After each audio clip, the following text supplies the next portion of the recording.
ಗತಿಸೋದ ದಿನಮಾನವೆಲ್ಲ ಕರ್ತನೆ ನಮ್ಮನ್ನು ಕಾದು ಕಾಪಾಡಿಕೆ ಬಂದು ಈ ನೂತನ ದಿನವನ್ನು ಕೊಟ್ಟದಕ್ಕಾಗಿ ಸ್ತೋತ್ರ. ಈ ಸಮಯದಲ್ಲಿ ಅಪ್ಪ ನಿನ್ನನ್ನು ಸ್ತುತಿಸಲು, ನಿನ್ನ ಕೊಂಡಾಡಲು, ನಿನ್ನ ವಾಕ್ಯಗಳನ್ನು ಧ್ಯಾನಿಸಲು ನಮಗೆ ಸಹಾಯ ಮಾಡ್ರಿ. ನಿನ್ನ ಆತ್ಮನಿಂದ ನಡೆಸ್ರಿ. ಪ್ರಾರ್ಥನೆ ಯೇಸು ಸಭೆಯಲ್ಲಿ ಪ್ರಾರ್ಥನೆ ಬೇಡಿಕೊಳ್ತೇವೆ ನಮ್ಮ ಪರಲೋಕದ ತಂದೆ, ಆಮೆನ್. ದೇವರ ಪರಿಶುದ್ಧವಾದ ನಾಮಕ್ಕೆ ಸ್ತೋತ್ರವಾಗಲಿ.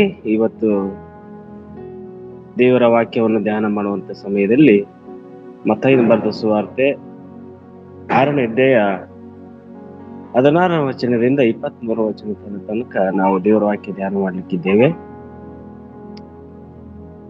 ಒಂದು ವಚನವನ್ನು ನಾವು ಓದಿಕೊಳ್ಳೋಣ. ಮತ್ತಾಯನ ಬರೆದ ಸುವಾರ್ತೆ 6ನೇ ಅಧ್ಯಾಯ 16ನೇ ವಚನವನ್ನು ನಾವು ಓದಿಕೊಳ್ಳೋಣ. ಇದಲ್ಲದೆ ನೀವು ಉಪವಾಸ ಮಾಡುವಾಗ ಕಪಟಿಗಳಂತೆ ಮುಖವನ್ನು ಸಪ್ಪಾಗಿ ಮಾಡಿಕೊಳ್ಳಬೇಡಿರಿ. ಅವರು ತಾವು ಉಪವಾಸಗಳೆಂದು ಜನರಿಗೆ ತೋರುವುದಕ್ಕಾಗಿ ಅವರು ತಮಗೆ ಬರತಕ್ಕ ಫಲವನ್ನು ಹೊಂದಿದ್ದಾಯ್ತೆಂದು ನಿಮಗೆ ಸತ್ಯವಾಗಿ ಹೇಳುತ್ತೇನೆ ಎಂಬುದಾಗಿ. ದೇವರ ಪರಿಶುದ್ಧವಾದ ನಾಮಕ್ಕೆ ಸ್ತೋತ್ರ ಉಂಟಾಗಲಿ. ಈ ಒಂದು ಜೂಮ್ ಆ್ಯಪ್ನಲ್ಲಿ ಸೇರಿ ಬಂದಿರುವಂತಹ ತಮ್ಮೆಲ್ಲರಿಗೂ ನನ್ನ ವಂದನೆಗಳನ್ನು ಸಲ್ಲಿಸುವಂತನಾಗಿದ್ದೇನೆ ಮತ್ತು ಬೇರೆ ಸೇವಕರಿಗೂ ಕೂಡ ನಾನು ವಂದನೆಗಳನ್ನು ಸಲ್ಲಿಸುವಂತನಾಗಿದ್ದೇನೆ. ಈಗ ದೇವರ ವಾಕ್ಯದ ಕಡೆಗೆ ನಾವು ಕೂಡ ಈ ವಾಕ್ಯದಲ್ಲಿ ಏಕ ಮನಸ್ಸಿನ ಭಕ್ತಿ ಎಂಬುದಾಗಿ ನಾವು ಈ ದಿನದಲ್ಲಿ ನೋಡ್ತಾ ಇದ್ದೀವಿ. ಏಕ ಮನಸ್ಸಿನ ಭಕ್ತಿ, ಉಪವಾಸ ಪ್ರಾರ್ಥನೆ ಮಾಡುವಾಗ ನಮ್ಮ ಮನಸ್ಸು ಹೇಗಿರಬೇಕು, ನಮ್ಮ ಭಕ್ತಿ ಹೇಗಿರ್ಬೇಕೆಂಬುದಾಗಿ ಯೇಸು ಸ್ವಾಮಿಯವರು ಈ 6ನೇ ಅಧ್ಯಾಯದಲ್ಲಿ ಸ್ಪಷ್ಟವಾಗಿ ನಮಗೆ ತಿಳಿಯಪಡಿಸಿದ್ದಾರೆ. ಮುಖ್ಯವಾಗಿ ನೋಡುವಾಗ ಯೇಸುವಿನ ನಿಜವಾದ ನೀತಿ ಹೇಗಿರ್ತಕ್ಕಂತಂದ್ರೆ, ಅವರು ಒಂದು ಪ್ರಾರ್ಥನೆಯಲ್ಲಿ ನಮಗೆ ಯಾವ್ಯಾವ ರೀತಿಯಾಗಿ ನಮ್ಮ ಆತ್ಮವನ್ನು ಯಾವ್ಯಾವ ಒಂದು ಸಂಗತಿಗಳಲ್ಲಿ ನಮ್ಮ ಆತ್ಮವನ್ನು ನಡೆಸಿಕೊಡ್ಬೇಕೆಂಬುದಾಗಿ ಬಹಳ ಸ್ಪಷ್ಟವಾಗಿ ಕಲಿಸಿಕೊಡ್ತಾ ಇದ್ದಾರೆ ಅವರು.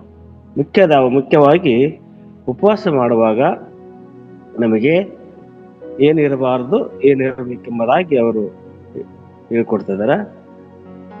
ಮೊದಲನೇದಾಗಿ ಹೃದಯದ ಗಮನ. ನಮ್ಮ ಹೃದಯದ ಗಮನ ಯಾವ ಕಡೆ ಇರ್ತೈತಿ? ದೇವರ ಮೇಲೆ ಇರ್ತೈತೋ ಅಥವಾ ಲೌಕಿಕದ ಮೇಲೆ ಇರ್ತೈತೋ ಅಂತಕ್ಕದ್ದನ್ನು ಅವರು ನಮ್ಮನ್ನ ಎಚ್ಚರಪಡಿಸ್ತಾ ಇದ್ದಾರೆ. ಉಪವಾಸದಲ್ಲಿ ಕಪಟತನ ಇರಬಾರದು ಅಂತ ಹೇಳ್ತಾ ಇದ್ದಾರೆ. ಉಪವಾಸ ಪ್ರಾರ್ಥನೆಗೆ ಅಂತ ನಾವು ಬಂದಾಗ ನಮ್ಮಲ್ಲಿ ಕಪಟತನ ಇರಬಾರದು. ಅದಿತ್ತಂತಂದ್ರೆ ನಾವು ಮಾಡುವಂತ ಪ್ರಾರ್ಥನೆ ಎಲ್ಲ ವ್ಯರ್ಥ ಅಂತಕ್ಕದ್ದನ್ನು ಅವರು ಹೇಳ್ತಾ ಇದ್ದಾರೆ. ಮತ್ತೆ ಮುಖವನ್ನು ಸಪ್ಪಾಗಿ ಮಾಡಿಕೊಳ್ಳಬಾರ್ದು. ಪ್ರಾರ್ಥನೆಗೆ ನಾವು ಕುಳಿತುಕೊಳ್ಳುವಾಗ ಏಕಾಗ್ರತೆಯಿಂದ ನಾವು ಪ್ರಾರ್ಥನೆ ಮಾಡಬೇಕು. ತಗ್ಗಿಸಿಕೆ ಮನವುಳ್ಳವರಾಗಿ ನಾವು ಪ್ರಾರ್ಥನೆಯಲ್ಲಿ ಕುಳಿತುಕೊಂಡಿರ್ಬೇಕಂತಕ್ಕದ್ದನ್ನು ತಿಳಿಪಡಿಸ್ತಾ ಇದ್ದಾರೆ ಅವರು. ಇದರಲ್ಲಿ ಮುಖ್ಯವಾಗಿ ಈ ಕಪಟತನ ನಮ್ಮಲ್ಲಿ ಇರ್ಲಿಲ್ಲ ಅಂದ್ರೆ ಏಕಾಗ್ರತೆ ಬರ್ತೈತಿ, ನಿಮಗೆ ಐಕ್ಯತೆ ಬರ್ತೈತಿ, ಅನ್ಯೋನ್ಯತೆ ಉಂಟಾಗ್ತೈತಿ. ಕಪಟತನ ಇತ್ತಂದ್ರೆ ಇವು ಯಾವ ನಮ್ಮಲ್ಲಿ ಬರಂಗಿಲ್ಲ. ಅದಕ್ಕಾಗಿ ನಾವು ಏನ್ ಮಾಡ್ಬೇಕಂತಂದ್ರೆ, ದೇವರ ವಾಕ್ಯದಲ್ಲಿ ನೋಡ್ತಾ ಇದೀವಿ, ಐಕ್ಯತೆಯನ್ನು ನಾವು ರೂಢಿ ಮಾಡಿಕೊಳ್ಬೇಕು. ಐಕ್ಯತೆಯು ಶ್ರೇಷ್ಠವಾದದ್ದೆಂಬುದಾಗಿ ದೇವರ ವಾಕ್ಯದಲ್ಲಿ ನೋಡ್ತಾ ಇದೀವಿ. ಆಹಾ, ಸೋದರರು ಒಂದಾಗಿರುವುದು ಎಷ್ಟು ಒಳ್ಳೆಯದು, ಎಷ್ಟು ರಮ್ಯವಾದದ್ದು ಎಂಬುದಾಗಿ. ಕೀರ್ತನೆ 133 ಒಂದನೇ ವಚನದಲ್ಲಿ ಐಕ್ಯತೆಯಲ್ಲಿ ಹೇಗೆ ಇರ್ಬೇಕಂತದ್ದ ಅದು ನಮಗೆ ತಿಳಿಪಡಿಸ್ತೈತಿ. ನಾವು ಐಕ್ಯತೆ ಉಳ್ಳವರಾಗಿರುವುದು ಅಷ್ಟು ಸುಲಭವಾದದ್ದಲ್ಲ. ಒಟ್ಟಾಗಿ ಇರುವಂತದ್ದು ಅಷ್ಟು ಸುಲಭವಂತದ್ದಲ್ಲ. ಯಾರ ಜೊತೆಗೆ ನಾವು ಐಕ್ಯತೆ ಉಳ್ಳವರಾಗಿರ್ಬೇಕು, ಯಾರ ಜೊತೆಗೆ ನಾವು ಹೊಂದಾಣಿಕೆ ಆಗಿರ್ಬೇಕು, ಅದನ್ನು ನಾವು ಗಮನದಲ್ಲಿಟ್ಟುಕೊಂಡು ಜೀವಿಸಬೇಕೆಂಬುದಾಗಿ ದೇವರ ವಾಕ್ಯದಲ್ಲಿ ನಾವು ನೋಡ್ತಾ ಇದ್ದೀವಿ. ನಾವು ಯಾರ್ಯಾರ ಜೊತೆಗೆ ನಾವು ಐಕ್ಯತೆ ಉಳ್ಳವರಾಗಿರ್ತೇವೆ. ಲೋಕದಲ್ಲಿ ಕೆಲವು ಒಗ್ಗಟ್ಟಾಗಿ ಐಕ್ಯತೆಯಾಗಿ ಜೀವಿಸ್ತಾ ಇದಾರೆ ಜನರು. ಅವ್ರವ್ರ ಪಾಡಿಗೆ ಅವ್ರವ್ರು ಯಾವ್ದಕ್ಕೆ ಒಗ್ಗಟ್ಟಾಗಬೇಕು ಅದಕ್ಕೆ ಒಗ್ಗಟ್ಟಾಗ್ತಿರ್ತಾರೆ. ಆದ್ರೆ ಒಂದು ಕ್ರೈಸ್ತ ಜೀವಿತದಲ್ಲಿ ಒಗ್ಗಟ್ಟಾಗ್ಬೇಕಂತಂದ್ರೆ ಅಪೊಸ್ತಲರ ಕೃತ್ಯದಲ್ಲಿ ನಾವು ನೋಡ್ತಾ ಇದ್ದೀವಿ 2ನೇ ಅಧ್ಯಾಯ 44ನೇ ವಚನದಲ್ಲಿ ನಂಬಿದವರೆಲ್ಲರೂ ಒಟ್ಟಾಗಿದ್ದು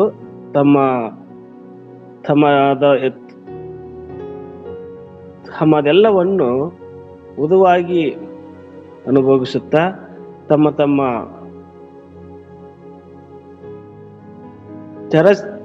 ಸ್ಥಿರ ಸ್ವತ್ತುಗಳನ್ನು ಮಾರಿ ಬಂದ ಹಣವನ್ನು ಎಲ್ಲರಿಗೂ ಅವರವರ ಅಗತ್ಯವಿದ್ದ ಹಾಗೆ ಹಂಚಿಕೊಡುತ್ತಾ ಇದ್ರಂತೆ. ಆದಿಸಭೆಯಲ್ಲಿ ಪ್ರಪ್ರಥಮವಾಗಿ ಆದಿಸಭೆಯನ್ನು ಪ್ರಾರಂಭ ಮಾಡಿದಾಗ ಅಲ್ಲಿರುವಂತ ಜನರು ತಮ್ಮ ಆಸ್ತಿಯನ್ನು ಮಾರಿ ಬಂದಿರುವಂತ ಹಣದಲ್ಲಿ ತಮ್ಮ ತಮ್ಮ ಅಗತ್ಯಕ್ಕೆ ತಕ್ಕ ಹಾಗೆ ಹಂಚಿಕೊಂಡು ಜೀವನ ಮಾಡ್ತಿದ್ರು. ಆದಿಸಭೆಯಲ್ಲಿ ಐಕ್ಯತೆ ಅದು ಒಂದು ಒಗ್ಗಟ್ಟಾಗಿ ಸಭೆ ನಡೆಸುವಂಥದ್ದಾಗಲಿ ತಮ್ಮ ಜೀವನ ನಡೆಸುವಂಥದ್ದಾಗಲಿ ಇದರಲ್ಲಿ ಅವರು ಈ ರೀತಿಯಾಗಿ ನಡ್ಕೊಳ್ತಿದ್ರು. ಆ ಸಭೆಯನ್ನು ನಡೆಸೋದಕ್ಕೆ 7 ಮಂದಿ ಸಹಾಯಕರನ್ನು ನೇಮಿಸ್ತಾರೆ. ಅವರು ಆ ಸಭೆಯಲ್ಲಿ ಕೆಲವೊಂದು ಕಾರ್ಯಗಳನ್ನು ಮಾಡೋದಕ್ಕೆ 7 ಮಂದಿಯನ್ನು ನೇಮಿಸ್ತಾ ಇದ್ದಾರೆ. ಅಪೊಸ್ತಲರ ಕೃತ್ಯ 6ನೇ ಅಧ್ಯಾಯ 1ನೇ ವಚನದಲ್ಲಿ 5ನೇ ವಚನ ತನಕ ನೋಡುವಾಗ 7 ಮಂದಿಯನ್ನು ಆರಿಸಿಕೊಂಡು ಅವರಿಗೆ ಯಾವ್ಯಾವ ಸಭೆಗಳು ಇರಬೇಕು, ಅವರಲ್ಲಿ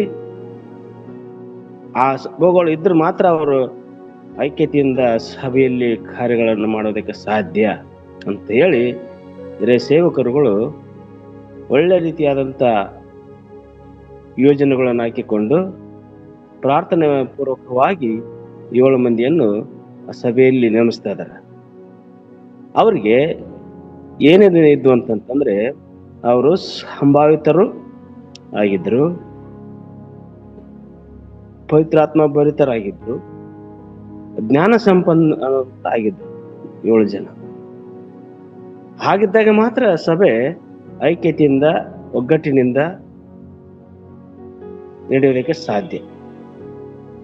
ಅದಕ್ಕೆ ನಾವು ನೋಡ್ತಾ ಇದೀವಿ ದೇವರ ವಾಕ್ಯದಲ್ಲಿ, ಹೇಗೆಂದರೆ ನಾವು ಮರಣಕ್ಕೆ ಸದೃಶವಾದ ಮರಣವನ್ನು ಹೊಂದಿ ಆತನಲ್ಲಿ ಐಕ್ಯವಾಗಿದ್ದರೆ ಆತನ ಪುನರುತ್ಥಾನಕ್ಕೆ ಸದೃಶವಾದ ಪುನರುತ್ಥಾನವನ್ನು ಹೊಂದಿ ಆತನಲ್ಲಿ ಐಕ್ಯವಾಗುವೆವು.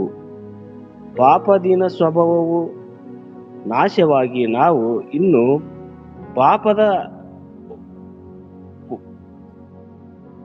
ಪಾಪದ ವಶದಲ್ಲಿ ಇರದಂತೆ ನಮ್ಮ ಪೂರ್ವ ಸ್ವಭಾವವು ಕ್ರಿಸ್ತನ ಕೂಡ ಶಿಲುಬೆಗೆ ಹಾಕಲ್ಪಟ್ಟಿತೆಂದು ತಿಳಿದಿದ್ದೇವೆ. ಹಳೆ ಸ್ವಭಾವಗಳು ಹೋಗ್ಬೇಕವು ನಮ್ಮಲ್ಲಿ. ಆಗ ಮಾತ್ರ ನಮ್ಮಲ್ಲಿ ಏಕಾಗ್ರತೆ, ಐಕ್ಯತೆ, ಅನ್ಯೋನ್ಯತೆ ಉಂಟಾಗ್ತೈತಿ. ಪಾಪದ ಸ್ವಭಾವಗಳು ಅವು ಯೇಸು ಕ್ರಿಸ್ತನ ಆಗಲೇ ಅದನ್ನು ಶಿಲುಬೆಗೆ ಹಾಕಲ್ಪಟ್ಟಿದ್ದಾನೆ ಎಂಬುದನ್ನು ನಾವು ತಿಳಿದುಕೊಂಡಾಗ ಮಾತ್ರ. ಹಾಗಂತೇಳಿ ಕೆಲವು ಜನರು ಯೇಸು ನಮ್ಮ ಪಾಪಗಳನ್ನು ಹೊತ್ತುಕೊಂಡು ಬಿಟ್ಟಾರ, ಅವ್ರನ್ನ ಕ್ಷಮಿಸ್ಬಿಟ್ಟಾರ ಅಂತೇಳಿ ಮನಸ್ಸಿಚ್ಚಂತ ನಡ್ಕೊಳ್ಳೋದಲ್ಲ. ನಾವು ತಿಳ್ಕೊಳ್ಳೋದೇನಂತಂದ್ರೆ ನಮ್ಮ ಹಳೆ ಸ್ವಭಾವಗಳನ್ನು, ಪೂರ್ವ ಸ್ವಭಾವಗಳನ್ನು ಬಿಟ್ಟು ಯೇಸು ಕ್ರಿಸ್ತನ ಕಡೆಗೆ ನಾವು ನೋಡುವರಾಗಿ ಆತನ ಮಾರ್ಗದರ್ಶನದಲ್ಲಿ ನಾವು ಜೀವಿಸುವುದಾದರೆ ಐಕ್ಯತೆ, ಅನ್ಯೋನ್ಯತೆ ನಮಗುಂಟಾಗ್ತೈತಿ. ಅದೇ ರೀತಿಯಾಗಿ ದೇವಜನರು ನಡ್ಕೊಳ್ಳಬೇಕಾದ ರೀತಿ ಹೀಗಿರ್ತೈತೆ ಅಂತಂದ್ರೆ, ಹೇಗೆ ನಾವೆಲ್ಲರೂ ಒಟ್ಟಾಗಿ ಕ್ರಿಸ್ತನಲ್ಲಿ ಒಂದೇ ದೇಹವಾಗಿದ್ದು ಒಬ್ಬೊಬ್ಬರನ್ನಾಗಿ ಪರಸ್ಪರ ಅಂಗಗಳಾಗಿದ್ದೇವೆ ಅಂತ ರೋಮಪುರದವರಿಗೆ 12ನೇ ಅಧ್ಯಾಯದಲ್ಲಿ ನಾವು ನೋಡ್ತೇವೆ. 12ನೇ ಅಧ್ಯಾಯ 5ನೇ ವಚನದಲ್ಲಿ ನಮ್ಮ ದೇಹದಲ್ಲಿ ಎಷ್ಟು ಅಂಗಗಳಿದ್ರು ಕೂಡ ಆ ಒಟ್ಟಾಗಿ ಕೆಲಸ ಮಾಡ್ತದವು.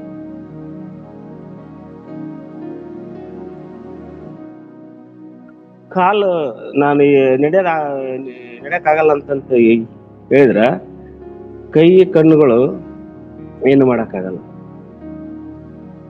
ಯಾವುದೋ ಒಂದು ಸೋಮಾರಿತನ ನಮ್ಮ ದೇಹದಲ್ಲಿ ಒಂದು ಅಂಗಗಳು ಯಾವ್ದು ಕೆಲಸ ಮಾಡ್ತಾ ಇಲ್ಲ. ಒಂದ್ ವೇಳೆ ಅದು ಏನಾರ ಹಂಗ್ ಮಾಡಿದ್ದೆ ಆಗಿದ್ದೇ ಕರವಾಗಿದ್ರೆ ಅದು ಕ್ರಿಸ್ತನ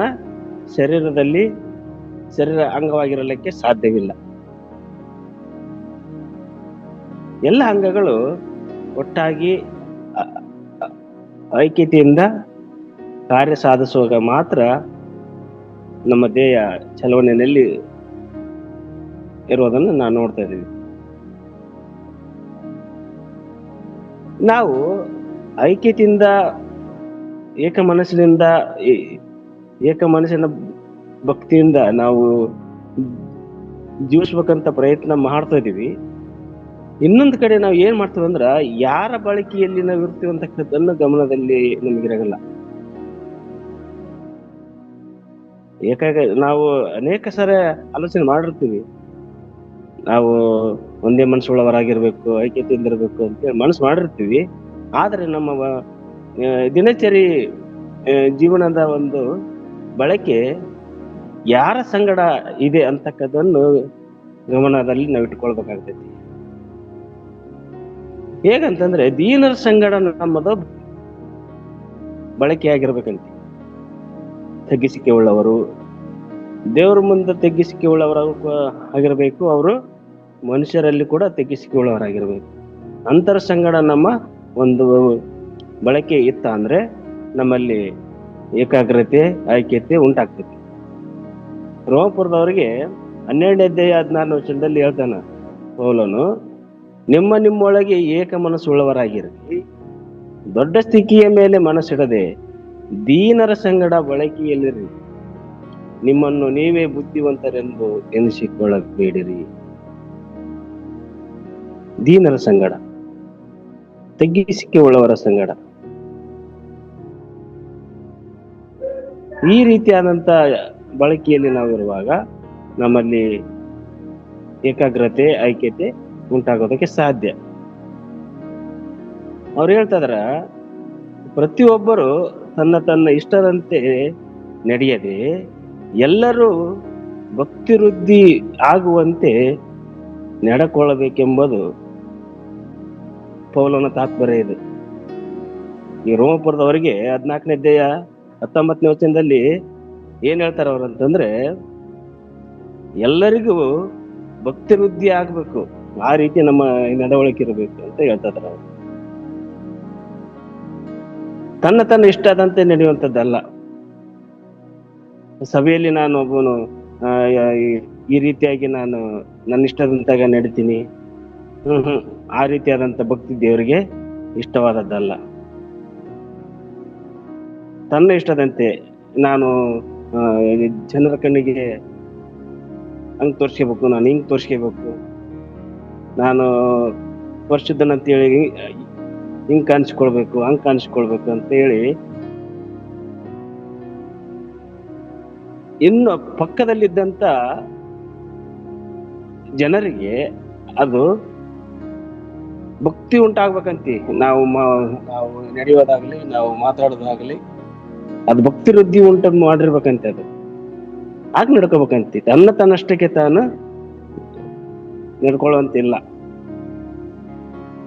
ಹೆಂಗ್ ಬೇಕಾಗಂಗೆ ನಡಿತೇನಂದ್ರೆ ದೇವರ ವಾಕ್ಯದಲ್ಲಿ ನಡೆಯೋದಿಲ್ಲ ಅಂತೇಳಿ ಬಹಳ ಸ್ಪಷ್ಟವಾಗಿ ಪೌಲನು ಇಲ್ಲಿ ರೋಮಪುರ ಸಭೆಗೆ ಹೇಳುವಂಥದ್ದು ನಾನು ನೋಡ್ತಾ ಇದ್ದೀವಿ. ಹಾಗೆ ನಾವು ನೋಡ್ತಾ ಇದ್ದೀವಿ ಮುಂದುವರಿಸಿ, ಆದ್ದರಿಂದ ನಾವು ಸಮಾಧಾನಕ್ಕೂ ಪರಸ್ಪರ ಭಕ್ತಿ ವೃದ್ಧಿಗೂ ಅನುಕೂಲವಾಗಿರುವವುಗಳನ್ನು ಸಾಧಿಸಿಕೊಳ್ಳೋಣ ಅಂತ ಹೇಳ್ತಾನೆ. ಈ ರೀತಿಯಾಗಿ ಸಮಾಧಾನಕ್ಕೂ ಪರಸ್ಪರ ಭಕ್ತಿ ವೃದ್ಧಿಗೂ ಅನುಕೂಲ ಆಗಿರ್ಬೇಕಂತ ನಮ್ಮ ನಡತೆ, ನಮ್ಮ ಮಾತುಗಳು, ನಮ್ಮ ಆಲೋಚನೆಗಳು ಏಕ ಮನಸ್ಸಿನಲ್ಲಿ ಒಮ್ಮುಖ ಇರ್ಬೇಕಂತೆ. ರೋಮಪುರದವರಿಗೆ 15ನೇ ಅಧ್ಯಾಯ 5-6 ನೋಡ್ತಾ ಇದ್ದೀವಿ. ಏಕ ಮನಸ್ಸಿನಲ್ಲಿ ಒಮ್ಮುಖ ಹೆಂಗಂಗೆ ಇರ್ತಾವ ಮುಖ ಏಕ ಮನಸ್ಸಿನ ಉಳ್ಳವರಂತ ಕಾಣಿಸ್ಕೊಳ್ತಿರ್ತೀವಿ, ಆದ್ರೆ ಮುಖಗಳು ಏಕ ಕಡೆ ಒಳ್ಳಿರ್ತವೆ. ಯೇಸು ಹೇಳ್ತಾ ಇದಾರೆ, ನಿನ್ನ ಸೋದರನು ಕಡೆಸಿಕೊಳ್ಳುವುದಕ್ಕೆ ಬಂದರೆ ನಿನ್ನ ಮುಖವನ್ನು ತಿರುಗಿಸಿಕೊಳ್ಳಬೇಡ ಅಂತ ಬಹಳ ಚಂದ ಹೇಳ್ತಾರೆ ಅವರು. ಮುಖ ಯಾಕಡೆನೇ ಇರ್ತೈತಿ, ಸಭೆಯಲ್ಲಿ ಐಕ್ಯತೆ ಆಗಿರ್ತೀವಿ ಅಂತಕ್ಕದ್ದನ್ನು ತೋರಿಕೆಗೆ ಮಾತ್ರ ಇರ್ತೈತೆ. ಆದ ರೀತಿ ಇರಬಾರ್ದು ಎಂಬುದಾಗಿ ಇಲ್ಲಿ ಅಪೊಸ್ತಲ ಪೌಲ್ ಅವರು ಹೇಳ್ತಾ ಇದಾರೆ. ಆ ಸ್ಥಿರ ಚಿತ್ತವನ್ನು ಆದರಣೆಯನ್ನು ಕೊಡುವ ದೇವರು ನೀವು ಕ್ರಿಸ್ತ ಯೇಸುವನ್ನು ಅನುಸರಿಸಿ ಒಂದೇ ಮನಸ್ಸುಳ್ಳವರಾಗಿರುವಂತೆ ನಿಮಗೆ ದಯ ಪಾಲಿಸಲಿ ಎಂಬುದಾಗಿ ಹಾರೈಸ್ತದನ್ನ ಅಪೊಸ್ತಲ ಪೌಲನು. ನಮಗೆ ಸ್ಥಿರ ಚಿತ್ತ ಬೇಕಂತಂದ್ರೆ ದೇವರಲ್ಲಿದೆ. ದಾವೀದನು ಕೇಳ್ತದೆ, ನಾವು 51ನೇ ಕೀರ್ತನೆಯಲ್ಲಿ, ದೇವರೇ ನನಗೆ ಸ್ಥಿರ ಚಿತ್ತವನ್ನು ಕೊಡು, ಶುದ್ಧ ಹೃದಯವನ್ನು ಕೊಡು, ನಿರ್ಮಲ ಮನಸ್ಸನ್ನು ಕೊಡು. ಆ ಸ್ಥಿರ ಚಿತ್ತ ಮನಸ್ಸು ಬರ್ಬೇಕಂತಂದ್ರೆ ನಮ್ಮಲ್ಲಿ ತಗ್ಗಿಸಿಕೆ ಇರಬೇಕು, ನಮ್ರತೆ ಇರಬೇಕು, ನಮಗೆ ದೀನತೆ ಇರಬೇಕು. ಅವಾಗ ಮಾತ್ರ ಒಂದು ಏಕ ಮನಸ್ಸಿನ ಭಕ್ತಿ ನಮ್ಮಲ್ಲಿ ಉಂಟಾಗ್ತದೆ ಅಂತ ನಾವು ನೋಡ್ತಿದ್ವಿ. ನಾವು ಸ್ವಲ್ಪ ಹೊತ್ತು ಮಿಷನರಿ ಚರಿತ್ರೆಯನ್ನು ಧ್ಯಾನ ಮಾಡ್ಕೊಳ್ಳೋಣ. ಈ ಮಿಷನರಿ ಇವ್ರ ಹೆಸರು ಬಂದ್ಬಿಟ್ಟು ನೋಲಾದ್ ಫಿಲಿಕ್ಸ್ ಅಂತ ಇವ್ರ ಹೆಸರು. ಇವರು 3ನೇ ಶತಮಾನದಲ್ಲಿ ಇಟಲಿ ಎಂಬ ಒಂದು ಪ್ರಾಂತದಲ್ಲಿ ಇವರು ಸಭಾ ಸೇವೆ ಮಾಡ್ತಾ ಇದಾರೆ. ಸಭಾಪಾಲಕರಾಗಿ ಸುವಾರ್ತೆ ಸಾರಿ ಅಲ್ಲಿ ಸಭೆಯನ್ನು ಕಟ್ಟಿ ಯೇಸು ಕ್ರಿಸ್ತನ ಒಂದು ಸಭೆಯನ್ನು ಸ್ಥಾಪನೆ ಮಾಡಿರ್ತಾರೆ. ಆ ಸಂದರ್ಭದಲ್ಲಿ ಇವ್ರಿಗೆ ಒಂದು ಹೆಸರು ಬರ್ತೈತಿ. ಏನಂತಂದ್ರೆ ನಮ್ರತೆ, ಔದಾರ್ಯ ಮತ್ತು ದಯೆಗೆ ಹೆಸರುವಾಸಿ ಆಗಿದ್ದರಂತೆ. ಇವರು ಒಂದು ಸೇವೆ ಯಾವ ರೀತಿ ಇತ್ತಂದ್ರೆ, ಬಡವರಿಗೆ ಸಹಾಯ ಮಾಡಲು ಇವರು ಬಹಳ ಕುತೂಹಲವಾಗಿ ಮುಂದುವರಿತಿದ್ರು. ಹೇಗಂತಂದ್ರೆ ತಮ್ಮ ಆಸ್ತಿಯನ್ನೇ ಮಾರಿ ಸರಳ ಮನಸ್ಸಿನಿಂದ ಇವರು ಸಹಾಯ ಮಾಡ್ತಿದ್ರಂತೆ. ಬಹಳ ಸರಳ ಮನಸ್ಸಿನಿಂದ ಮತ್ತು ಪ್ರಾರ್ಥನಾಶೀಲರು ಕೂಡ ಆಗಿದ್ದರಂತೆ ಇವರು. ಈ ರೀತಿಯಾಗಿ ಜೀವನ ನಡೆಸುವಾಗ ಒಂದು ಸಾರಿ ಏನಾಗ್ಬಿಡುತ್ತೆ ಅಂದ್ರೆ, ಚಕ್ರವರ್ತಿ ದೇಶಿಯಾಸನ ಒಂದು ಕಿರುಕುಳದ ಸಮಯದಲ್ಲಿ ಇವ್ರನ್ನ ಬಂಧಿಸಿದಾಗ ಏನಾಗ್ತೈತೆ ಅಂತಂದ್ರೆ, ಇವರಿಗೆ ಬಹಳ ಚಿತ್ರಹಿಂಸೆಗಳು ಕೊಡ್ತಾರ. ಆ ಚಿತ್ರಹಿಂಸೆಯನ್ನು ತಾಳಿಕೊಂಡು ಏನ್ ಮಾಡ್ತಾರಂತಂದ್ರೆ, ಇವರು ಬಹಳ ಅದ್ಭುತವಾಗಿ ತಪ್ಪಿಸಿಕೊಂಡ್ರಂತೆ. ಇವರು ಆ ಒಂದು ಚಿತ್ರಹಿಂಸೆಯಿಂದ ಹೇಗೆ ತಪ್ಪಿಸಿಕೊಂಡ್ರಂತಂದ್ರೆ, ಒಂದು ಗುಹೆಯಲ್ಲಿ ಅಡಗಿಕೊಂಡಿದ್ರಂತೆ ಇವರು. ಆ ಗುಹೆಯಲ್ಲಿ ಹುಡುಕಿಕೊಂಡಿರುವಾಗ ಆ ಗುಹೆಯ ಬಾಗಿಲಿಗೆ ಒಂದು ಜೇಡರ ಹುಳವು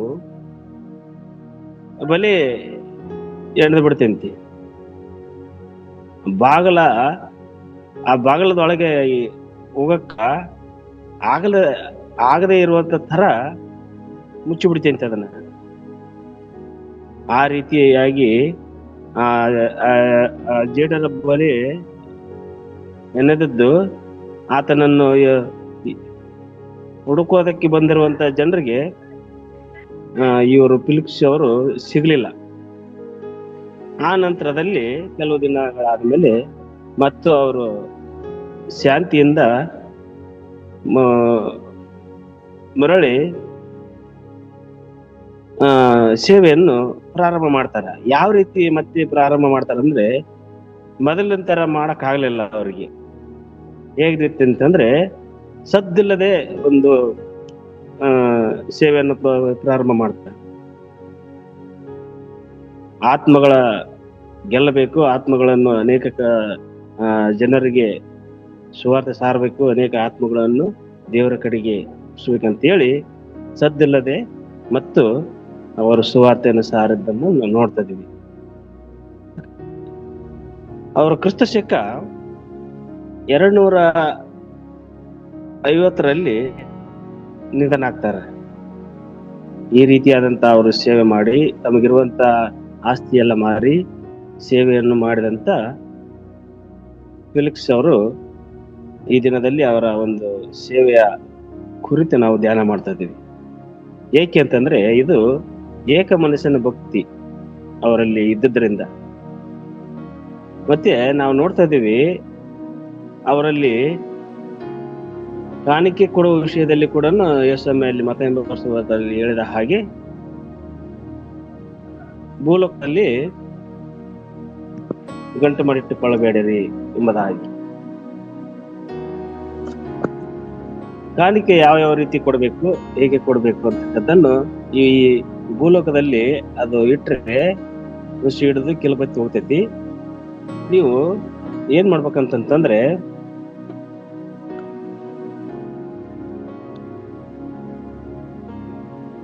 ಕಾಣಿಕೆಯನ್ನು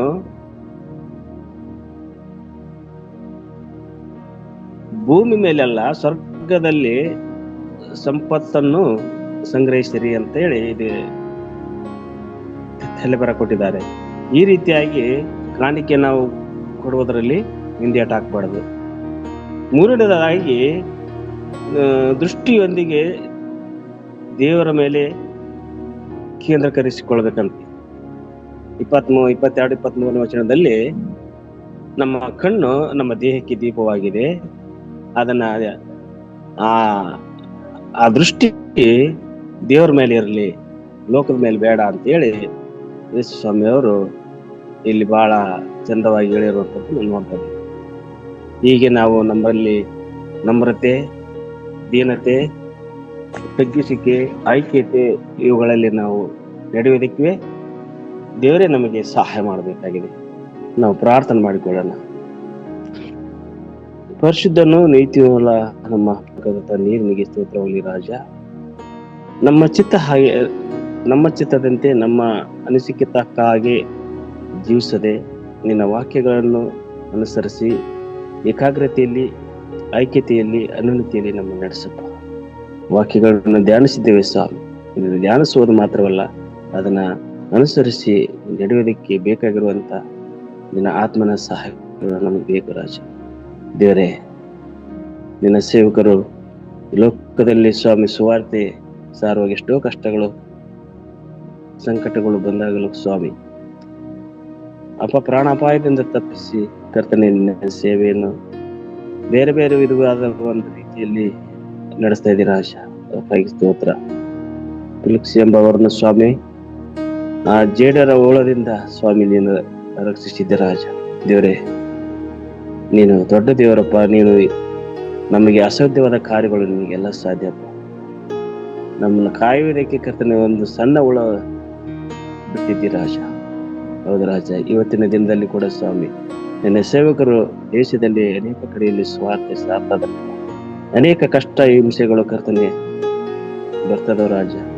ಈಗಾಗಲೇ ಕರ್ತನೆ ಹಾಗೆ ನಮ್ಮ ಕಲರ್ ಚಪ್ಪಲಲ್ಲಿ ಇರುವಂತಹ ಎಲ್ಲ ಸೇವಕರನ್ನು, ಹಿರಿಯ ಬೋಧಕರನ್ನು ಸ್ವಾಮಿ ನೀವು ಆಶೀರ್ವಾದ ಮಾಡ್ರಿ ದೇವರೇ. ಇದಕ್ಕೆಲ್ಲ ಅವಕಾಶ ಮಾಡಿಕೊಟ್ಟು ಸೇವಕರು ಐಕ್ಯತೆಯಲ್ಲಿ ಅನ್ಯೋನ್ಯತೆಯಲ್ಲಿ ಬೆಳಿಬೇಕೆಂಬುದಾಗಿ ಒಂದು ಆಶೆ ಆಕಾಂಕ್ಷದಿಂದ ಕರ್ತನೆ ಇಂಥ ಯೋಜನೆಯನ್ನು ನಮ್ಗೆ ಯಾಕೆ ಕೊಟ್ಟಿದ್ದೀಯ ದೇವರೇ. ನಿನಗೆ ಕೋಟಿ ಕೋಟಿ ಸ್ತೋತ್ರ ಉಂಟಾಗಿದೆ. ನಿನ್ನ ಸಮ್ಮುಖದಲ್ಲಿ ನಿನ್ನ ಸಾನ್ನಿಧ್ಯದಲ್ಲಿ ಸ್ವಾಮಿ ನಮಗೆ ಸ್ಥಿರ ಚಿತ್ತವನ್ನು ಐಕ್ಯತೆಯನ್ನು ನಮ್ಮಲ್ಲಿ ಕೊಟ್ಟು ನಡೆಸಿಕೊಡ್ಬೇಕೆಂಬುದಾಗಿ ಹಾಗೆ ಹಾಸ್ಟೆಲ್ ಮಕ್ಕಳನ್ನು, ವಾಹನಗಳನ್ನು ಮತ್ತು ನಡೆಸಿಕೊಂಡು ಹೋಗುವಂತ ಹಿರಿಯ ಬೋಧಕರನ್ನು ಸ್ವಾಮಿ ನೀವು ಆಶೀರ್ವಾದ ಮಾಡಿ ಕರ್ತನೆ. ಮಕ್ಕಳಿಗೆ ಬೇಕಾಗಿರುವಂತ ಎಲ್ಲ ಸಕಲವನ್ನು ಒದಗಿಸಿಕೊಡ್ರಿ, ಆರೋಗ್ಯ ಕೊಡ್ರಿ, ಬಲ ಕೊಡ್ರಿ, ರಾಜಕೀಯ ಸ್ತೋತ್ರ. ಈ ದಿನವೆಲ್ಲ ಕರ್ತನೆ ಸ್ವಾಮಿ ನಿನ್ನ ಆತ್ಮನಲ್ಲಿ ನಮ್ಮನ್ನು ತುಂಬಿಸಿ ನಡೆಸಿ ಈ ಒಂದು ಜೂಮ್ ಆ್ಯಪ್ನಲ್ಲಿ ಸೇರಿ ಬಂದಿರುವಂತ ಎಲ್ಲ ಸೇವಕ ಸೇವಕಿಯರನ್ನು ಅವರ ಕುಟುಂಬವಾಗಿ ಹೇರುವಾಗ ಆಶೀರ್ವಾದ ಮಾಡಿ ಪ್ರಾರ್ಥನೆ ಯೇಸು ಸಮಯದಲ್ಲಿ ಪ್ರಾರ್ಥನೆ ಬೇಡಿಕೊಳ್ತೀವಿ ನನ್ನ ಪರಲೋಕದ ತಂದೆಯೇ. ಆಮೆನ್.